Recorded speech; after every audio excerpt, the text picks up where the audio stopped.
Dan selamat datang lagi di Kota Kita Podcast. Hari ini kita kembali di studio yang dingin ini dan dengan kopi yang dingin belum juga. dibuka. Dingin Dingin juga, gak sih? dingin. Sambil gue buka kopi. Guys, kita hari ini mau ngebahas masalah kemerdekaan. Selamat Hari Kemerdekaan Indonesia yang ke-75.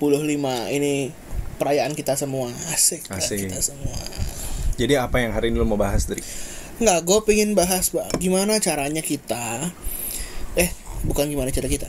Kalau kita kayaknya masih agak lebih peduli. Tapi 17-nya ini orang ingetnya cuma festif, cuma panjat pinang, tarik tambang, lomba makan kerupuk dan lain-lain. Di saat zaman-zaman kayak gini nih, zaman lagi pandemi gini kan nggak ada boleh lomba. Gimana sebaiknya kita merayakan 17-an? Sebenarnya menurut gue ya, personally, merayakan itu nggak harus ikut lomba dan segala macem. Menurut gue, lu nonton YouTube yang ada kaitannya sama sejarah pun itu sebuah cara untuk kayak lu merayakan kemerdekaan lagi dengan merefresh otak lu dengan sejarah-sejarah yang udah lama lu kagak baca dan segala macem. Gue siap-siap. Makanya nonton Kotak Sejarah. Ada 3 episode udah. Siap-siap ya tiap minggu.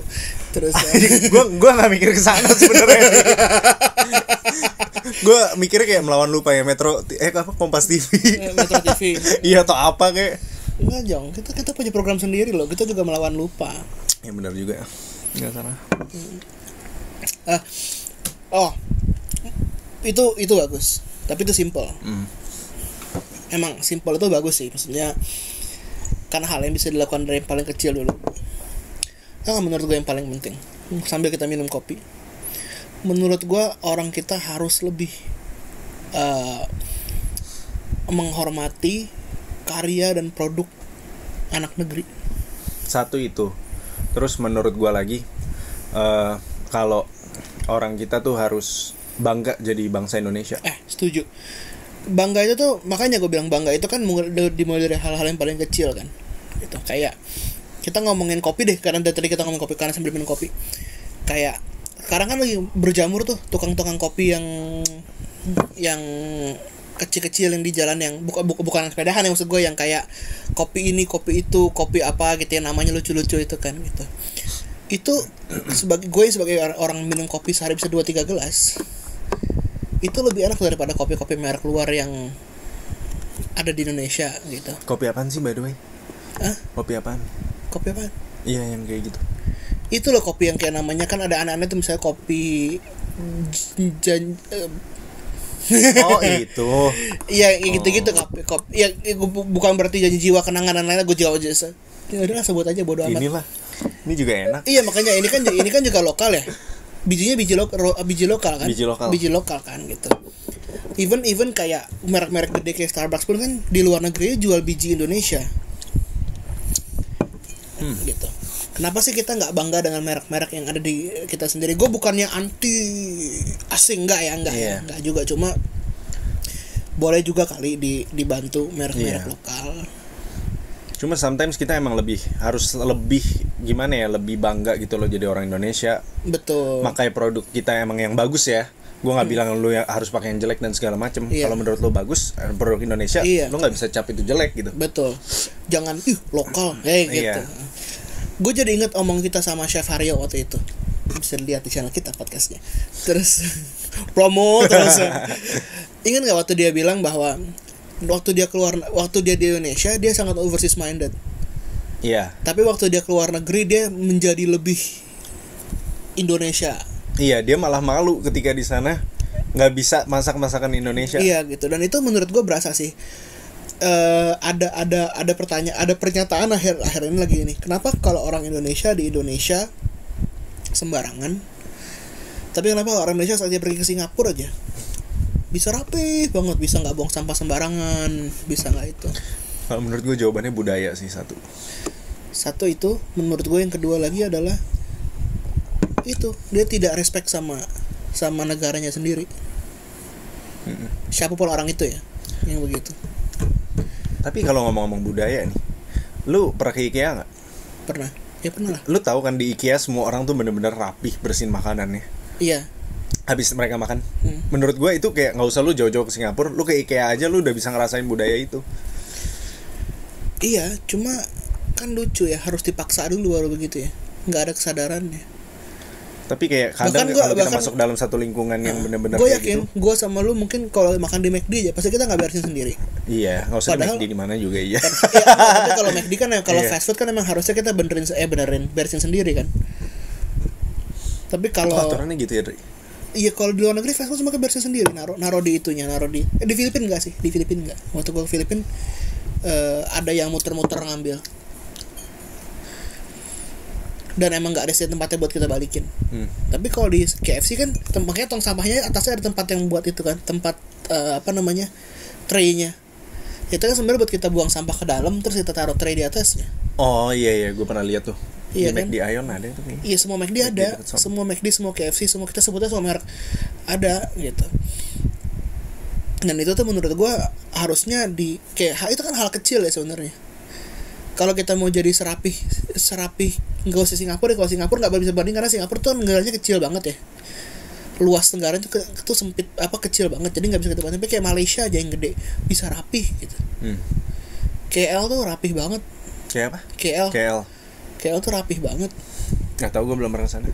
Belum pernah KL tuh rapih banget, mirip lah 11-12 sama Singapura kalau yang downtown ya maksudnya. Ya tapi Singapura juga ada kok yang bagian ada kok bagian yang berantakannya gitu. Bisa kok sebenarnya Jakarta deh, kita mulai dari ibu kota dulu deh gitu. Kan mumpung belum pindah ibu kotanya. Kita beresin. Semoga pindah sih. Harus pindah sih. Kalau lu vote pindah atau enggak? Kalau gue vote pindah. Gue vote pindah juga sih. Karena it works. Berapa negara yang ibu kota dan kota bisnisnya terpisah? Iya, soalnya industrialisasi di sini juga udah terlalu padat. Australia, iya kan? Iya. Di Jakarta tuh udah terlalu padat semuanya anjir. Iya, Amerika, Australia semua terpisah. Capital sama negara lagi. Bagian yang ibu kota sama negara yang bagian yang industrinya, bagian yang bisnisnya, semua terpisah dan semuanya ya terbukti tuh. Tapi lu udah baca berita lagi belum sih rencananya kapan? 2020 something ini. Oh iya. 2022, 2024 berapa gitu ya pokoknya gitu deh. Jadi kalau 2024 enggak di zaman Jokowi? Iya enggak ada Pak Jokowi juga 2022 udah turun kan 2024 turunnya kalau enggak salah. Lupa gue, pemilu. Gue juga lupa. Ini contoh anak muda yang enggak. 2024 kalau enggak salah turunnya, kalau enggak salah. Lupa gue. Kalau nggak salah kemarin tuh pemilu 2019 pemilu 2019 ya. Nadanya sampai 2024. Gue ngeliatin jam kok 20 menit itu salah lihat. Baru 9 menit sih baik. Max, produk apa yang buatan Indonesia yang paling lo sering pakai? Bukan produk merek ya maksud gue, tapi kayak contoh coffee beans gitu. Ini sih salah satunya produk lo. Ini kan produk gua ini kita buka aja ya, bodo amat. Ini Max yang bikin kopinya. Bisa dipesan di Instagram di sini. Lo pakai kopi asli Indonesia. Yang ini pakai gula aren, makanya namanya semerah. Gula aren kan dari Indonesia kan. Iya. Kayak ya ini sebenarnya salah satu bentuk dari produk yang menurut gua dari luarnya gua yang bikin juga, dari dalamnya gua yang bikin juga, kayak literally semuanya made in Indonesia gitu. Ya ini ya sewa desainer lah. Gue pernah kerja. Gue pernah membantu satu perusahaan yang membuat produk olahraga. Kita awalnya produksi di Bandung. Apa sih Indogym? Bandung. Bukan. Oh, bukan, beda ya. Gue gak mau nyebut mereknya kalau yang ini. Oh, oke. Sido muncul. Bukan. Kan olahraga. Oh iya bener. Kita pernah produksi di Bandung. Terus hasilnya ya biasa aja, cenderung jelek. Terus perusahaannya pindah produksi ke luar negeri. Hasilnya oke. Di situ gue kayak anjing, ternyata nggak semua produk Indonesia tuh oke ya gitu. Beberapa tahun kemudian temen gue bikin merek lain, diproduksi di tempat yang dulu di Bandung itu. Hasilnya bisa decent, bisa bagus. Memang tetap nggak sebagus yang buatan luar negeri itu. Tapi gimana pun kan tiap negara punya expertise sendiri ya. Tapi sebenarnya kalau kita mau cari mau niat mau ngebelain gitu loh. Ada kok di Indonesia bagus-bagus. Lo tau kan gue tergila-gila Power Rangers. Lo tau nggak? Hampir semua orang yang cosplay, bahkan iklan komik Power Rangers yang mereka punya kostum model baru, nama karakternya Lord Draken, tau nggak dibikin di mana kostumnya? Indonesia. Tau nggak di mana? Di mana? Di Bogor. Yang main nih langsung yang main. Iya. Holy shit. Makanya gue kaget, lo nggak kaget? Gue baru nangkep sih. Kan gue lemot. Gue kasih linknya ntar di sini ya, atau gue taruh dikit di sini kali videonya. Jadi kan ada komiknya Power Rangers. Dia punya karakter baru namanya Lord Draken. Keren banget kostumnya. Harusnya gue taruh action figurnya ntar ya, lupa. Terus tapi dibikin di sini. Kostumnya dibikin di sini di Bogor, di daerah Barnasian. Lu tahu dengan alasan apa? Karena mereka licensed. Jadi karena emang hasilnya bagus, mereka di license sama Power Rangers untuk bikin kostumnya. Soalnya kan banyak industri juga yang buka di sini karena workforce kita murah harganya. Satu itu, tapi enggak emang karena itu kan handmade semuanya. Helm itu kan handmade. Bagus hasilnya, keren. Lain kali kalau bikin kostum Power Ranger pakai batik keren kali ya ini. Kayak Indonesia banget. Kebayang gak lo? Atau menurut lo itu sebuah penghinaan bagi fans Power Ranger? Menurut gue itu penghinaan bagi batik dan Power Ranger sih. Anjing. Itu gue cuma kayak literally ya bisa sih, cuma kan ya lo tau gak sih lo itu batik-batik MU tuh jijik banget gue batik-batik MU itu. Batik-batik MU tau gak sih lo? Yang jadi baju batik tuh logo MU, logo apa iya tahu gue. Itu yang gue kebayang langsung. Oh iya oke. Gue tarik, gue punya ide tadi. By the way, dari tadi kan kita udah ngebahas produk. Gimana kalau sekarang kita ngebahas pahlawan favorit lu? Dan kenapa? Lu boleh ceritain ceritanya mungkin. Gue kalau ngebahas pahlawan favorit, gue tahu dia siapa sih, udah pernah kita bahas lagi 42 menit. Emang kita bahasnya di sama anaknya langsung lagi ya. Di sini ntar kita bahasnya. Lu siapa? Dan kenapa? Pahlawan ya. Kita sama-sama ngasih cerita deh nanti. Mungkin 2 nama kali ya, karena kalau lo ketahuan banget. Iya. Lu dulu. Waduh ribet kalau gue jujur gue nggak ada satu yang outstand from everyone. Gitu.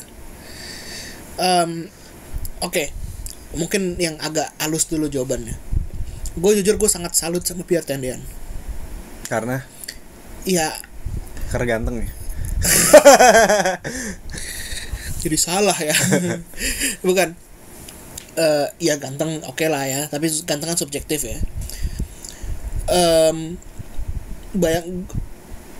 Sebenarnya gue mematahkan omongan gue sendiri sih. Beberapa minggu gue pernah bilang nggak ada kayaknya anak muda kayak Pierre Tendian yang umur segitu mau jadi tentara, mau jadi apa. Baru kemarin gue ada bocah SMA kesini ke tempat gue mau nanya-nanya mengenai olahraga. Terus ternyata dia lagi berusaha mau lulus sekolah mau jadi akpol, mau jadi polisi, masuk akpol. Ya bukan militer, cuma maksudnya kan dia polisi militer sama-sama susah. Ternyata ada begitu. Masih ada ternyata. Tapi gue tetap salut sama Tendian karena keberaniannya sih. Kenapa tuh? Ya, yang lu paling inget dari dia apa ceritanya? Lagi-lagi kalau kita ingat, kita pernah ngebahas G30S kan dia yang mengaku menjadi Jenderal Abdullah Reza Nasution supaya dia yang dibawa ujung-ujungnya.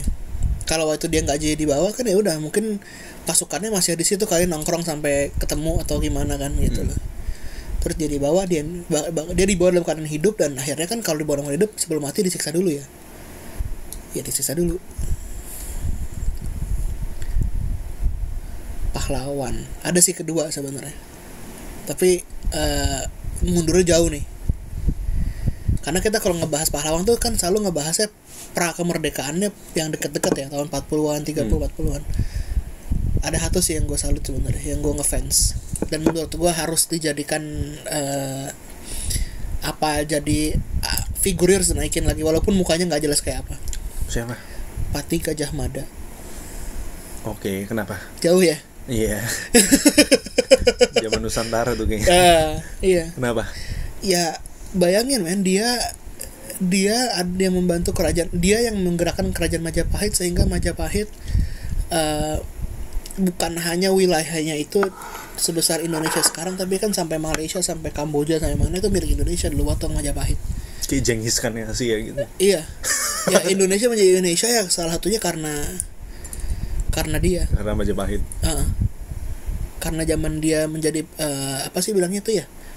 Patih di kerajaan Majapahit. Lu baca bukunya atau lu nonton dokumenterinya atau apa? Gue banyak waktu gue sekolah SD gitu kan dicerita-ceritain kan, terus gue bilang iya ya. Terus waktu kita sering research buat kotak sejarah, yang gue sadar adalah figur-figur zaman Nusantara ini tuh jarang di expose. Karena tapi kan padahal sebenarnya kalau nggak ada mereka ya wilayahnya pun nggak ada, nggak ter apa ya, nggak jadi satu deh wilayahnya gitu loh.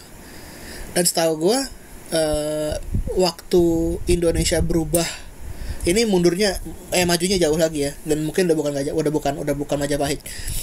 Waktu Indonesia berubah bentuk menjadi sebuah negara, jadi republik, katanya raja-raja daerah ini dengan senang hati memberikan wilayahnya, kekuasaannya dia, ya udah kita sekarang jadi satu ya, jadi NKRI gitu. Kalau buat gue pahlawan favorit gue, mungkin lu semua udah tahu atau belum sih? Belum ya? Udah dong, ini udah tayangnya kan setelah yang kemarin. Oh iya, berarti lu semua harusnya udah tahu kalau pahlawan favorit gue Bung Hatta.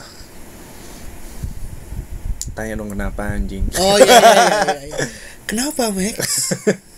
Soalnya menurut gue pada saat ini setiap orang di sini di Indonesia terutama yang birokrasi udah nggak bener dan segala macem, mungkin ada kayak korupsi dan segala macem kan, itu udah jadi rahasia umum kan.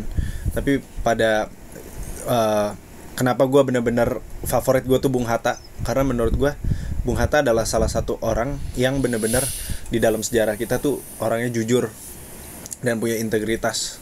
Jadi kayak seakan gini ya, bahkan yang kayak waktu Bung Hatta tuh pernah berobat ke Swedia. Waktu itu jabatannya udah habis jadi wakil presiden, tapi dibiayain sama negara. Tahun 60 buat sekian. ke Swedia, buat berobat ke sana, dan dikasih duit rombongan nih sama Soekarno, sama negara kan. Kasih duit rombongan, terus balik dari sana, sisa duitnya itu dibalikin ke Soekarno melewati seorang perantara gitu. Ini tolong balikin ke Soekarno katanya.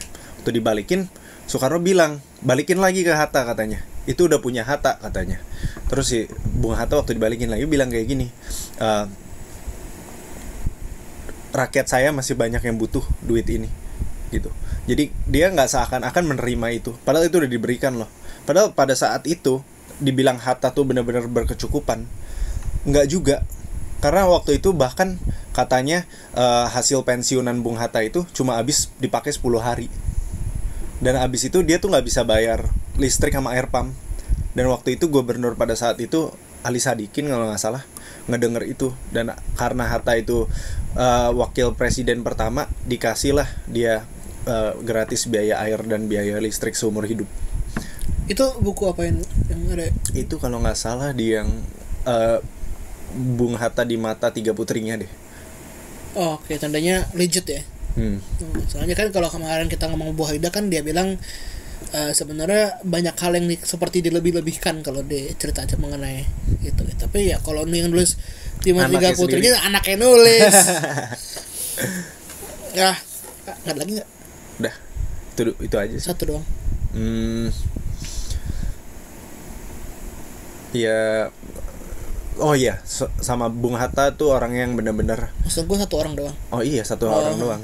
Tapi gue mau kasih cerita yang lain deh. Bung Hatta tuh orang yang benar-benar down to earth banget orangnya. Bahkan ada satu cerita tuh di mana katanya waktu itu ada tamu ke rumah. 2 mahasiswa gitu, seinget gue ya. 2 mahasiswa itu datang ke rumah untuk ngobrol sama Bung Hatta. Terus waktu itu anaknya Bung Hatta lagi pada sibuk, jadi nggak bisa bikinin teh dan segala macem. Akhirnya Bung Hatta datang katanya ke meja itu anak 2 itu dengan membawakan teh yang dibikin sama Bung Hatta sendiri buat anak-anak universitas itu. Itu tuh bener-bener kayak wakil presiden men. Tapi dia tuh bener-bener serendah hati itu. Dia tuh tahu gitu kita derajatnya sama sebagai manusia, dan menurut gue itu keren banget sih. Kalau menurut membaca itu waktu masih jadi wakil presiden atau? Itu gue lupa masih jadi wakil presiden atau enggak. Enggak kali ya, kan udah di rumah ya kan. Iya Kalau kali ya. kalau wakil presiden pasti kan ada ini. Tapi kalau enggak pun itu tuh suatu hal yang benar-benar iya, kayak iya maksud gue gila. kayaknya kalau masih jadi wakil presiden nggak mungkin nggak mungkin kan pasti ada ajudan-ajudan walaupun 1 atau 2 orang Iya. pasti kan ada ya. Tapi benar-benar kayak dia nggak peduli gitu loh kalau dia yang harus nge-serve, padahal dia mantan wakil presiden. Iyalah, tapi Itu keren banget sih. gue nggak tahu ya, gue banyak mendapat pengalaman seperti itu dengan orang-orang penting sih. Karena kan kalau kita lihat nggak usah wakil presiden deh, ngomong aja artis atau apa gitu kan, seakan-akan image kan bigger than life gitu kan. Tapi saat ketemu ya tiba-tiba kayak yang kita ketemu ya manusia ya orang gitu loh. Sama kayak lo bilang Bung Hatta ya dia ada tamu ke rumahnya, dia bikinin teh ya karena dia memposisikan dirinya sama-sama manusia aja. Tapi gitu kalau kan. artis sama pejabat kan ada kayak political ways buat dia terlihat powerful dan segala macem. Entah itu body language, entah itu behavior dan segala macem. Dan menurut gua buat seorang pejabat yang menduduki sebagai founding father dan juga wakil presiden itu benar-benar suatu hal yang benar-benar harus di respect sih. 20 menit berlalu. Guys, kalian tulis di komen. Kopinya baru 1 hari ini jadi agak ngaco. Kalian tulis di komen siapa pahlawan favorit kalian, dan apa yang kalian lakukan untuk mengisi hari-hari kalian di negara Indonesia yang udah merdeka ini. Berat ya, gila ya, berat banget sih zaman kita kali ini. Dan jangan lupa kalau kalian tulis, mungkin aja kita akan pilih kalian untuk dapat giveaway. Instagram kita sih baru jalan bulan depan September. Terlalu sibuk buat jalanin, Pak. Biasalah sibuk kita. Terutama gue adalah orang paling sibuk di bumi ini. Lebih sibuk dari Bung Hatta? Enggak lah, gila lu. Idola gue tuh. Ya, pokoknya jangan lupa tulis komen kalau kalian suka sama kepahlawan siapa, kalian mau apa yang kalian bisa lakukan. Kalau kalian oke. Gue akan melakukan sesuatu yang tidak pernah mungkin pernah dilakukan, tapi walaupun kita belum punya nama, belum tahu masih dikit, nggak apa-apa, kita lakukan aja. Kalau kalian punya produk lokal yang kalian pengen promosiin, tulis di komen. Kalau perlu, kalau bagus kita pin nanti komennya. Atau DM ke Instagram juga boleh @kotakitamedia. Jangan lupa follow Instagram, dengerin terus di Spotify coming September, nonton terus di YouTube, dan kita ketemu lagi di podcast In The Studio minggu depan. Thank you.